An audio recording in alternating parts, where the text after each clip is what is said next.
എല്ലാവർക്കും നമസ്കാരം. പുതിയൊരു വീഡിയോയിലേക്ക് സ്വാഗതം. നമ്മൾ 9ാം ക്ലാസ്സിലെ ഫിസിക്സിൻ്റെ ഇലക്ട്രിക് കറൻറ്റ് ധാരാവൈദ്യുതി ചാപ്റ്ററിൻ്റെ ലെറ്റ് ക്വസ്റ്റ്യൻസുകളാണ് നമ്മൾ ഈ ഒരു വീഡിയോയിൽ ഇന്നിപ്പോൾ ഡിസ്കസ് ചെയ്യാൻ പോകുന്നത്. അപ്പോൾ ആദ്യത്തെ ക്വസ്റ്റ്യൻ നോക്കാം. എന്താണ്?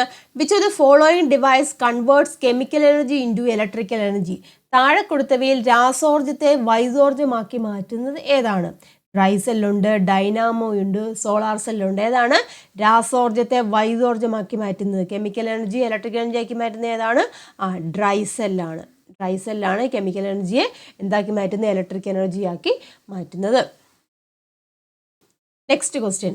Four current to flow from a cell in a closed circuit the two terminals of the cell must be. ഇതാണ് ഒരു അടഞ്ഞ സർക്യൂട്ടിൽ വൈദ്യുതപ്രവാഹം ഉണ്ടാകണമെങ്കിൽ അതിലെ സെല്ലിൻ്റെ 2 ടെർമിനലുകൾ എങ്ങനെയായിരിക്കണം? ഒരു സെല്ല് നമ്മൾ കൺസിഡർ ക്ലോസ്ഡ് സർക്യൂട്ടാണ്. അപ്പോൾ അതിലൂടെ വൈദ്യുതപ്രവാഹം ഉണ്ടാവണമെന്നുണ്ടെങ്കിൽ എങ്ങനെയായിരിക്കണം? സെല്ലിൻ്റെ 2 ടെർമിനലിനിടയിൽ എന്തുണ്ടായിരിക്കണം? At high potential having a potential difference between them at different temperature at different heights. ഉയർന്ന പൊട്ടൻഷ്യലിലായിരിക്കണം, തമ്മിലൊരു പൊട്ടൻഷ്യൽ വ്യത്യാസം ഉണ്ടായിരിക്കണം, വ്യത്യസ്ത താപനിലയിലായിരിക്കണം, വ്യത്യസ്ത ഉയരത്തിലായിരിക്കണം. എന്താണ്? കറണ്ട് ഫ്ലോ ചെയ്യണമെന്നുണ്ടെങ്കിൽ വൈദ്യുതപ്രവാഹം ഉണ്ടാവണമെങ്കിലാണ് അതിൻ്റെ 2 സെല്ലിൻ്റെ 2 ടെർമിനലുകൾക്കിടയിൽ എങ്ങനെയാണ് ഒരു പൊട്ടൻഷ്യൽ വ്യത്യാസം ഉണ്ടായിരിക്കണം, ഇല്ലേ? Having a potential difference between dum. Next question.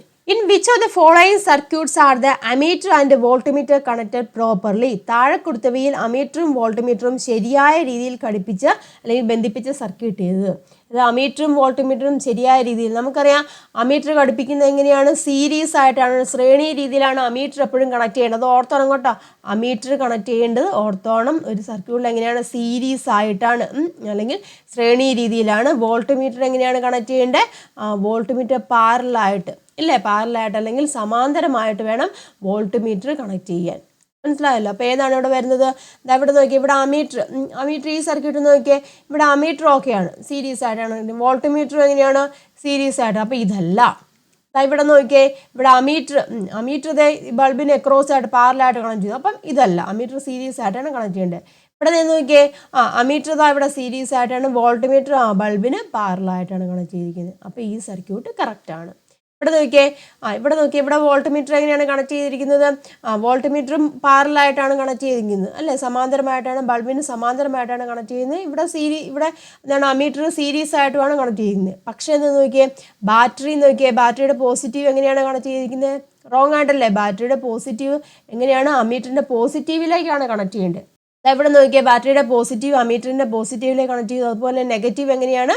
സെല്ലിൻ്റെ നെഗറ്റീവിലേക്ക് കണക്ട് ചെയ്യേണ്ടത്. ഇവിടെ നേരെ തിരിച്ചല്ല വന്നിരിക്കുന്നത്. ഇവിടെ വോൾട്ട്മീറ്ററിൻ്റെ പോസിറ്റീവ് സെല്ലിൻ്റെ നെഗറ്റീവിലേക്ക് വന്നു. അപ്പോൾ ഇത് റോങ് ആണ്. അപ്പോൾ അതൊക്കെ ശ്രദ്ധിച്ച് വേണം നിങ്ങൾ കണക്ഷനൊക്കെ കൊടുക്കാവുള്ളൂ കേട്ടോ. അടുത്ത question. Match the terms in a column A with those in column B and C. A കോളത്തിലുള്ളവയ്ക്ക് ബി സി എന്നീ കോളത്തിൽ നിന്ന് എടുത്തെഴുതാനാണ് പറഞ്ഞിരിക്കുന്നത്. മാച്ച് ദ ഫോളോയിങ് ആണ്. പൊട്ടൻഷ്യൽ വ്യത്യാസം ഏതാണ്? വർക്ക് ബൈ ടൈം ആണ് പൊട്ടൻഷ്യൽ വ്യത്യാസം എന്ന് പറഞ്ഞിരിക്കുന്നത്, അല്ലേ? പൊട്ടൻഷ്യൽ, അപ്പോൾ ഇത് വരും പൊട്ടൻഷ്യൽ വ്യത്യാസം എന്ന് പറഞ്ഞിരിക്കുന്നത്. ഞാനിങ്ങനെ എഴുതുവാണ്. പൊട്ടൻഷ്യൽ വ്യത്യാസം ഏതാണ് വരുന്നത്? വർക്ക് ബൈ ടൈം ആണ് പൊട്ടൻഷ്യൽ വ്യത്യാസം. സിയിലേതാണ് വരുന്നത്? പൊട്ടൻഷ്യൽ വ്യത്യാസം എന്ന് പറഞ്ഞിരിക്കുമ്പോൾ യൂണിറ്റ് ഏതായിട്ട് വരും? യൂണിറ്റ് ഏതാണ്? വോൾട്ട് തന്നെ, അല്ലേ? യൂണിറ്റ് വോൾട്ടാണ് ഇത്. അതിങ്ങനെ ഇതിങ്ങനെ കണക്ട് ചെയ്ത് വരും. ഇവിടെ നിന്ന് ഇങ്ങോട്ട് കണക്ഷൻ വരും. മനസ്സിലായല്ലോ? ഇനി കറണ്ട് ഇവിടെ നോക്കിയേ, കറണ്ട് ഏതാണ്? കറണ്ട് എന്ന് വെച്ചാൽ ചാർജ് ബൈ ടൈം. ഇതിങ്ങോട്ടാണ് പോകുന്നത്. കറണ്ട് എന്ന് വെച്ചാൽ എന്താണ്? ചാർജ് ബൈ ടൈം, Q/T ആണ് കറണ്ട്, അല്ലേ? ദെൻ അതിൻ്റെ യൂണിറ്റ് ഏതാണ്? ഇങ്ങോട്ട് പോകും. ഇവിടെ നിന്ന് വന്നിട്ട് ഇങ്ങോട്ട് പോകും. ഇതാണ് ആംപിയർ, അല്ലേ? ആംപിയർ ആണ് കറണ്ടിൻ്റെ യൂണിറ്റ്. മനസ്സിലായല്ലോ? ഇത് V ആണ് റെപ്രസെൻ്റ് ചെയ്യുന്നത്, ക്യാപിറ്റൽ A. ഇനി എന്താണ്? പ്രതിരോധം, റെസിസ്റ്റൻസ്, ഇല്ലേ? റെസിസ്റ്റൻസ് അല്ലെങ്കിൽ പ്രതിരോധമാണ്. അതേതാണ് വരുന്നത്? ഇത് തന്നെ V/I ആണ്. പ്രതിരോധം എന്ന് പറയുന്നത് അതിൻ്റെ യൂണിറ്റ് ഇതാണ്, ഓം ആണ്, അല്ലേ? V/I ആണ് പ്രതിരോധം വരുന്നത്, യൂണിറ്റ് ഓം. മനസ്സിലായല്ലോ? Match the following. ഇനി അടുത്ത ക്വസ്റ്റ്യൻ നോക്കാം. 50 joule of work is done to move an electric charge of 5 coulomb from a point M to N in an electric circuit. What is the potential difference between M and N? ഇതാണ് പറഞ്ഞിരിക്കുന്നത്. ഒരു വൈദ്യുത സർക്യൂട്ടിലെ M എന്ന ബിന്ദുവിൽ നിന്ന് 5 coulomb charge N എന്ന ബിന്ദുവിൽ എത്തിക്കാൻ 50 ജൂൾ പ്രവൃത്തി ചെയ്തെങ്കിൽ MN എന്നീ ബിന്ദുക്കൾക്കിടയിലെ പൊട്ടൻഷ്യൽ വ്യത്യാസം. അതായത് ഇവിടെ എം എന്ന് പറഞ്ഞൊരു പോയിന്റ് ഉണ്ട്, എൻ എന്ന് പറഞ്ഞൊരു പോയിന്റ് ഉണ്ട്. അതാണ് എമ്മിൽ നിന്നും എന്നിലേക്ക് 5 കൂളോം ചാർജിനെ എത്തിക്കണം. അതിനുവേണ്ടി അതാണ് 50 ജൂൾ അവിടെ പ്രവൃത്തി ചെയ്യുന്നുണ്ട് എങ്കിൽ അവയുടെ പൊട്ടൻഷ്യൽ വ്യത്യാസം കണ്ടുപിടിക്കാനാണ് ചോദിച്ചിരിക്കുന്നത് അല്ലേ. അപ്പോൾ പൊട്ടൻഷ്യൽ വ്യത്യാസം കണ്ടുപിടിക്കാനുള്ള ഇക്വേഷൻ ഏതാണ്? V is equal to W/Q നമുക്കറിയാം. ഇവിടെ തന്നിരിക്കുന്ന കാര്യങ്ങൾ എന്തൊക്കെയാണ്? ചാർജ് തന്നിട്ടുണ്ട്, Q തന്നിട്ടുണ്ട്, 5 കൂളം തന്നിട്ടുണ്ട്, വർക്കും തന്നിട്ടുണ്ട് അല്ലേ. അതിന് 50 ജൂളെന്നും തന്നിട്ടുണ്ട്. സബ്സ്റ്റിറ്റ്യൂട്ട് ചെയ്യാമല്ലോ. അപ്പോൾ that is equal to W എന്ന് പറഞ്ഞിരിക്കുന്നത് വർക്കാണ്, അത് 50 ആണ്, ചാർജ് 5 ആണ്. മനസ്സിലായല്ലോ. അപ്പോൾ എത്ര കിട്ടി? 10 അല്ലേ, 10 വോൾട്ട്. പൊട്ടൻഷ്യൽ വ്യത്യാസം എത്രയാണ്? 10 വോൾട്ട് ആണ്. ക്ലിയർ ആയല്ലോ. അടുത്ത question, in which of the following circuits are bulbs connected in series? താഴെ കൊടുത്തിരിവയിൽ ബൾബുകളെ ശ്രേണി രീതിയിൽ ഘടിപ്പിച്ച സർക്യൂട്ട്. ബൾബുകളെ ശ്രേണി രീതിയിൽ ഘടിപ്പിച്ചിട്ടുള്ള സർക്യൂട്ടുകൾ ഏതൊക്കെയാണെന്നാണ് ചോദിച്ചിരിക്കുന്നത്. ഞാൻ നോക്കിയേ, ഇവിടെ നോക്കിയേ, ബാറ്ററി ആണ്. ഇതെങ്ങനെയാണ് കണക്ട് ചെയ്തിട്ടുണ്ടോ? ഇവിടെ എങ്ങനെയാണ്? ശ്രേണി രീതിയിലാണോ? അല്ല, ബാറ്ററിക്ക് ഇവിടെ സമാന്തരമായിട്ടാണ്. ഇതല്ല. ഇവിടെ നോക്കിയേ, അത് ഇവിടെ നോക്കിയിട്ടുണ്ട്, ഇവിടുന്ന് സെല്ലിന് ഇവിടുന്ന് പോയി, അതായത് ഇവിടെ ഒരു ബൾബ് വന്നു, പിന്നെ അതിൻ്റെ മറ്റേ എൻഡിൽ നിന്ന് ഇത് വന്നു. അപ്പോൾ ഇത് ശ്രേണി രീതിയിലാണ്. ഇവിടെ നോക്കിയേ, സെല്ലിലെ പോസിറ്റീവ് നമ്മൾ എടുക്കുകയാണ്, ഇവിടെ വന്നു ഒരു ബൾബ് കണക്ട് ചെയ്തു, ബൾബിൻ്റെ മറ്റേ എൻഡിൽ നിന്ന് വേറെ ബൾബും കണക്ട് ചെയ്തു, അതിൻ്റെ ഇങ്ങോട്ടും കൊടുത്തിരിക്കുന്നു. അപ്പോൾ ഇതും ഓക്കെയാണ്. ഇവിടെ നോക്കിയേ, ഇതാ ഇങ്ങോട്ട് പോയിട്ട് ഇവിടെ ഒരു ബൾബ് കണക്ട് ചെയ്തിരിക്കുന്നു, ദെൻ അതിൻ്റെ ആണോ ഇവിടെ പാരലായിട്ടല്ലേ ഇവിടെ കണക്ട് ചെയ്യുന്നു, അപ്പോൾ ഇതുമല്ല. അപ്പോൾ ഏതൊക്കെയാണ്? ബിയും സിയുമാണ് ശ്രേണി രീതിയിൽ അല്ലെങ്കിൽ സീരീസ് ആയിട്ട് ബൾബുകൾ കണക്ട് ചെയ്തിരിക്കുന്നത്. മനസ്സിലായല്ലോ. ദെൻ അടുത്ത question, analyse A circuit given below and answer the following questions. താഴെ കൊടുത്ത സർക്യൂട്ട് വിശകലനം ചെയ്ത് ചോദ്യങ്ങൾക്ക് ഉത്തരം എഴുതാനാണ് ചോദിച്ചിരിക്കുന്നത്. ഇവിടെ എന്താണ്? 2 റെസിസ്റ്റേഴ്സ് ശ്രേണി രീതിയിൽ കണക്ട് ചെയ്തിരിക്കുന്നു. സപ്പോസ് ഇതിനെ ഞാൻ R1 എന്ന് പേര് കൊടുത്തു, ഇതിനെ ഞാൻ R2 എന്നും പേര് കൊടുത്തു. പൊട്ടൻഷ്യൽ അല്ലെങ്കിൽ ബാറ്ററി ഇവിടെ തന്നിട്ടുണ്ട്, എത്രയാണ്? 6 വോൾട്ട് എന്നും തന്നിട്ടുണ്ട്. മനസ്സിലായല്ലോ. എന്താണ് question? Calculate the effective resistance in the circuit when the switch is turned on. Switch on ആക്കിയാൽ സർക്യൂട്ടിലെ സഫല പ്രതിരോധം കണ്ടുപിടിക്കുക. അപ്പോൾ സഫല പ്രതിരോധം എങ്ങനെയാണ്? RS എന്ന് കൊടുക്കാം. RS is equal to R1 + R2 അല്ലേ. R1 എന്ന് വെച്ചാൽ 2 ആണ്, R2 എന്ന് വെച്ചാൽ 1 ആണ്, ദാറ്റ് ഈസ് ഈക്വൽ ടു 3 ഓം അല്ലേ. അപ്പം എഫക്റ്റീവ് റെസിസ്റ്റൻസ് അല്ലെങ്കിൽ സഫല പ്രതിരോധം എത്രയാണ്? 3 ഓം ആണ്. കിട്ടിയല്ലോ. ഇനി അടുത്ത എന്താണ് ചോദിച്ചിരിക്കുന്നത്? ബി പാർട്ട് എന്നാണ് ചോദിച്ചിരിക്കുന്നത്. What is a current through the circuit? ഈ സർക്യൂട്ടിലൂടെ പോകുന്ന current I is equal to എന്താണ്? V/R വെച്ച് നമുക്ക് കണ്ടുപിടിക്കാം. V ഇവിടെ തന്നിട്ടുണ്ട്, 6 ആണ്. ഇവിടുത്തെ എഫക്റ്റീവ് റെസിസ്റ്റൻസ് 3 തന്നിട്ടുണ്ട്. അപ്പോൾ എത്രയാണ്? 2 ampere. Current I is equal to എത്രയാണ്? 2 ആംപിയർ എന്ന് കിട്ടി. മനസ്സിലായല്ലോ. ഇനി എന്താണ് അടുത്തത് ചോദിച്ചിരിക്കുന്നത്? What is A potential difference across 2 ohm resistor? ഈ 2 ഓം റെസിസ്റ്ററിന് അക്രോസ് ആയിട്ടുണ്ടാകുന്ന പൊട്ടൻഷ്യൽ ഡിഫറൻസ്, 2 ഓം പ്രതിരോധത്തിന് ലഭിക്കുന്ന പൊട്ടൻഷ്യൽ വ്യത്യാസം എത്രയാണെന്നാണ് ചോദിച്ചിരിക്കുന്നത്. നമുക്കറിയാം പൊട്ടൻഷ്യൽ ഇവിടെ സ്പ്ലിറ്റ് ചെയ്ത് പോകുമെന്ന് പറഞ്ഞു. അപ്പം ഈ R1 അക്രോസ് ആയിട്ടുള്ളത് പൊട്ടൻഷ്യൽ V1 എന്നും R2 അക്രോസ് ആയിട്ടുള്ളത് പൊട്ടൻഷ്യൽ V2 നമ്മൾ എടുക്കുക. മനസ്സിലായില്ല. അപ്പോൾ R1-നെയാണ് കണ്ടുപിടിക്കേണ്ടത്. 2 ഓം അല്ലേ R1. അപ്പോൾ എന്തിനാണ് അതിന് ഞാൻ V1 എന്ന് എടുത്തു. V1 is equal to current same ആണ് നമുക്കറിയാം. ശ്രേണി രീതിയിൽ അല്ലെങ്കിൽ സീരീസിലാകുമ്പോൾ കറണ്ട് സെയിം ആണ്, I × R1 എന്ന് കൊടുക്കാം. therefore I എത്രയാണ് നമുക്കിവിടെ കിട്ടിയത്? 2 ആംപിയർ എന്ന് കിട്ടിയില്ലേ. അപ്പോൾ 2 × R1 ഇവിടെ എത്രയാണ്? 2 തന്നെയാണ്. അപ്പോൾ that is equal to 4 volt അല്ല. അപ്പം R1 അക്രോസ് ആയിട്ടുള്ള പൊട്ടൻഷ്യൽ എത്രയാണ് നമുക്ക് കിട്ടിയത്? 4 വോൾട്ട്. ക്ലിയർ ആയല്ലോ. ഇനി അടുത്ത question D. What is a current through the resistor 1 ഓം? 1 ഓം റെസിസ്റ്ററിൽ കൂടെയുള്ള കറണ്ട് എത്രയാണ്? 1 ഓം റെസിസ്റ്ററിൽ കൂടെയുള്ള കറണ്ട് സെയിം അല്ലേ? അല്ലെങ്കിൽ പോകുന്ന കറണ്ട് സെയിം ആണ്, സെയിം നമ്മളിവിടെ കണ്ടുപിടിച്ചായിരുന്നു. അപ്പോൾ എത്രയാണ്? I ഈസ് ഈക്വൽ ടു അല്ലെങ്കിൽ 1 ഓം പ്രതിരോധത്തിലൂടെ പ്രയോഗിക്കുന്ന കറണ്ട് എത്രയാണ്? 2 ആംപിയർ കറണ്ട് തന്നെ. കറണ്ട് അവിടെ സെയിം തന്നെയായിരിക്കും. മനസ്സിലായല്ലോ. ഇനി അടുത്ത question, in an electric circuit in which way are the fan and it's regulator connected? ഒരു വൈദ്യുത സർക്യൂട്ടിൽ ഫാനും ഫാനിൻ്റെ റെഗുലേറ്ററും തമ്മിൽ ബന്ധിപ്പിക്കുന്ന ഏത് രീതിയിലാണ്? ശ്രേണി രീതിയിൽ അല്ലെങ്കിൽ സീരീസ് ആയിട്ടാണ് ഫാനും അതിൻ്റെ റെഗുലേറ്ററും തമ്മിൽ കണക്ട് ചെയ്യുന്നത്. അടുത്ത question, consider the following circuit which voltmeter shows A reading of 10 volt. താഴെ കൊടുത്തിരുന്ന സർക്യൂട്ടുകളിൽ 10 വോൾട്ട് പൊട്ടൻഷ്യൽ വ്യത്യാസം കാണിക്കുന്ന വോൾട്ട്മീറ്റർ ഏതാണ്? 10 വോൾട്ട് പൊട്ടൻഷ്യൽ വ്യത്യാസം കാണിക്കണം. ഇവിടെ കൊടുത്തിരിക്കുന്ന ബാറ്ററി എത്രയാണ്? 10 ആണ് ഇല്ലേ. നമുക്കറിയാം 2 റെസിസ്റ്റർ ഇവിടെ കൊടുത്തിട്ടുണ്ട് അല്ലേ, പ്രതിരോധങ്ങളുണ്ട്. അതിലൂടെ പോകുമ്പോൾ എങ്ങനെയാണ് വോൾട്ടേജ് അവിടെ സ്പ്ലിറ്റ് ചെയ്ത് പോകും ഇല്ലേ. ഇപ്പം ഇതിലൂടെ പോകുന്ന വോൾട്ടേജ് V1 ആണ്, ഇതിലൂടെ പോകുന്ന വോൾട്ടേജ് V2 ആണ്. അപ്പോൾ 10 ഓം ആണ്. രണ്ടിനും സെയിം ആയതുകൊണ്ട്, സെയിം പ്രതിരോധം ആയതുകൊണ്ട് ഈക്വൽ ആയിട്ട് തന്നെ പോകും. കാരണം ഇവിടുത്തെ സെയിം ആണ്, പ്രതിരോധത്തിൻ്റെ വാല്യൂം സെയിം ആയതുകൊണ്ട് എന്താണ് പൊട്ടൻഷ്യൽ അവിടെ സ്പ്ലിറ്റ് ചെയ്ത് ഈക്വൽ ആയിട്ട് സ്പ്ലിറ്റ് ചെയ്ത് പോവുകയാണ് ചെയ്യുന്നത്. മനസ്സിലാവുന്നതാണ് പറഞ്ഞിരിക്കുന്നത്. ഇവിടെ ചോദിച്ചിരിക്കുന്നത് എന്താണ്, ഏത് സർക്യൂട്ടിലാണ് 10 വോൾട്ട് പൊട്ടൻഷ്യൽ വ്യത്യാസം കാണിക്കുന്നതെന്നാണ് ചോദിച്ചിരിക്കുന്നത്. അപ്പോൾ ഇവിടെ നോക്കി, ഇതിൽ കാണിക്കോ, രണ്ടും ഒരുപോലെയാണ്, സ്പ്ലിറ്റ് ചെയ്ത് പോകുമ്പോൾ ഇവിടെ ഈക്വൽ ആയിട്ട് പോകും. 10 ആയതുകൊണ്ട് 5 എന്ന് വരും. അപ്പോൾ ഇവിടെ കാണിക്കോ, ഇല്ല. അപ്പോൾ ഇതിൽ ഇല്ല. മനസ്സിലായല്ലോ. ഇനി ഇതിൽ നോക്കിയേ, ഈ ഒരു സർക്യൂട്ടിൽ നോക്കി, ഇതിന് രണ്ടിനും എക്രോസ് ആയിട്ടാണ് ഇവിടെ പൊട്ടൻഷ്യൽ ഇരിക്കുന്നത്, വോൾട്ട് മീറ്റർ ഇവിടെ ഇരിക്കുന്നത് അല്ലേ, രണ്ടിനും എക്രോസ് ആയിട്ട്. അത് നമുക്കറിയാം, ഇതിലുമ്പോൾ പോകുന്ന 5 വോൾട്ട് ആയിരിക്കും, ഇതിലുമ്പോൾ പോകുന്നത് 5 വോൾട്ട് ആയിരിക്കും. അപ്പം ഈ രണ്ടിനും കൂടെ എക്രോസ് ആയിട്ടല്ലേ ഇവിടെ കാണിക്കുന്നത്. ഇവിടെ കാണിക്കുന്നത് എത്രയായിരിക്കും, 10 വോൾട്ട് തന്നെയായിരിക്കും.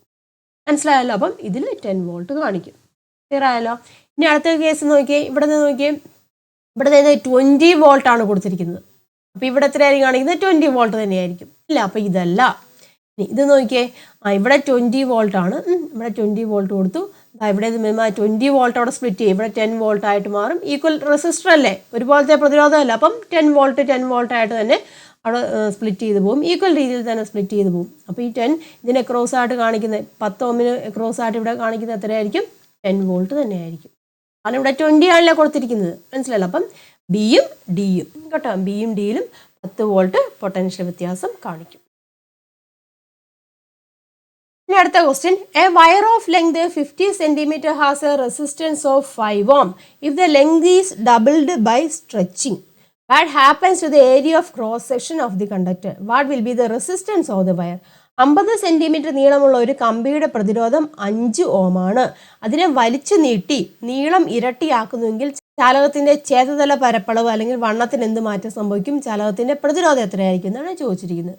അപ്പോൾ എന്താണ്, ഒരു വയറാണ്, ആ വയറിൻ്റെ ലെങ്ത് എന്ന് പറഞ്ഞിരിക്കുന്നത് സപ്പോസ് ഒരു 50 സെൻറ്റിമീറ്റർ ലെങ്ത് ഇത്ര ഉണ്ടെന്ന് വിചാരിച്ചു. മനസ്സിലായല്ലോ. ഇത് അതിൻ്റെ റെസിസ്റ്റൻസ് എന്ന് പറഞ്ഞാൽ 5 ohm ആണ്.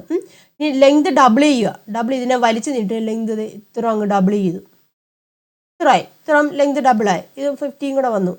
അപ്പോൾ എന്താണ്, what happens with area of cross section? വലിച്ചു നീട്ടി കഴിയുമ്പോൾ എന്ത് സംഭവിക്കും? ഏരിയ ഓഫ് ക്രോസ് സെക്ഷൻ എന്ത് സംഭവിക്കും? അല്ലെങ്കിൽ ഛേദതല പരപ്പളവിന് എന്ത് സംഭവിക്കും? അത് പകുതിയാവും, ഹാഫ് ആവും അല്ലേ, ഹാഫ് ആവും എന്ന് പറയാം, ബിക്കംസ് ഹാഫ് എന്ന് പറയാം, അല്ലെങ്കിൽ പകുതിയാവും എന്ന് പറയാം. മനസ്സിലായ പറഞ്ഞത്? നീളം കൂട്ടുന്നുണ്ട്, അതുകൊണ്ട് അത് പകുതിയാവും. ക്ലിയർ ആണോ? What will be the resistance of the wire? അപ്പോൾ ചാലകത്തിൻ്റെ പ്രതിരോധത്തിന് എന്ത് സംഭവിക്കും? നമുക്കറിയാം, നമ്മൾ പഠിച്ചിട്ടുണ്ട് റെസിസ്റ്റൻസിനെ സ്വാധീനിക്കുന്ന ഘടകങ്ങൾ, പ്രതിരോധത്തിനെ സ്വാധീനിക്കുന്ന ഘടകങ്ങൾ ലെങ്ത് ഇല്ലേ, ലെങ്തും ഏരിയ ഓഫ് ക്രോസ് സെക്ഷനോ എന്ന് പറഞ്ഞിട്ടുണ്ട്. നമ്മളൊരു ഇക്വേഷൻ കണ്ടില്ലായിരുന്നു, അതായത് R=ρ×L/A എന്നൊരു ഇക്വേഷൻ ഞാൻ പഠിപ്പിച്ചപ്പോൾ പറഞ്ഞായിരുന്നു അല്ലേ. അപ്പോൾ അങ്ങനെയാവുകയാണ് ഇവിടെ പറഞ്ഞിരിക്കുന്നത് എന്താണ്, ലെങ്ത് ഇരട്ടിയായി ഇല്ലേ. ലെങ്ത് ഇരട്ടിയാവുമ്പം എന്ത് സംഭവിക്കും? ഏരിയ ഓഫ് ക്രോസ് സെക്ഷൻ അല്ലെങ്കിൽ ഛേദതല പരപ്പളവിന് എന്ത് സംഭവിക്കും? അത് പകുതിയാവും. അപ്പം ലെങ്ത് ഡബിൾ ആവുക എന്ന് പറയുമ്പോൾ എന്താണ് ഉദ്ദേശിക്കുന്നത്? ലെങ്ത് എങ്ങനെയായിട്ട് മാറുന്നത്? 2L ആയിട്ട് മാറും. അപ്പം ഏരിയ എന്തായിട്ട് മാറും? ഏരിയ A/2 ആയിട്ട് മാറും. ലെങ്ത് ഡബിൾ ആയപ്പം അല്ലേ, ലെങ്ത് കൂടി, അപ്പം ഏരിയ പകുതിയായി. അപ്പോൾ ഈ ഇക്വേഷൻ എങ്ങനെയായിട്ട് മാറും? അപ്പം ദാറ്റ് ഈസ് R. അപ്പോൾ പുതിയ പ്രതിരോധമാണ് നമുക്ക് കണ്ടുപിടിക്കേണ്ടത് അല്ലേ. അപ്പോൾ അതിന് ഞാൻ R1 എന്ന് കൊടുക്കുകയാണ്. R1 = ρ ലെങ്ത് എങ്ങനെയായിട്ട് മാറി? 2L ആയിട്ട് മാറി. ദെൻ ഏരിയ എന്തായിട്ട് മാറി? A/2 ആയിട്ട് മാറി.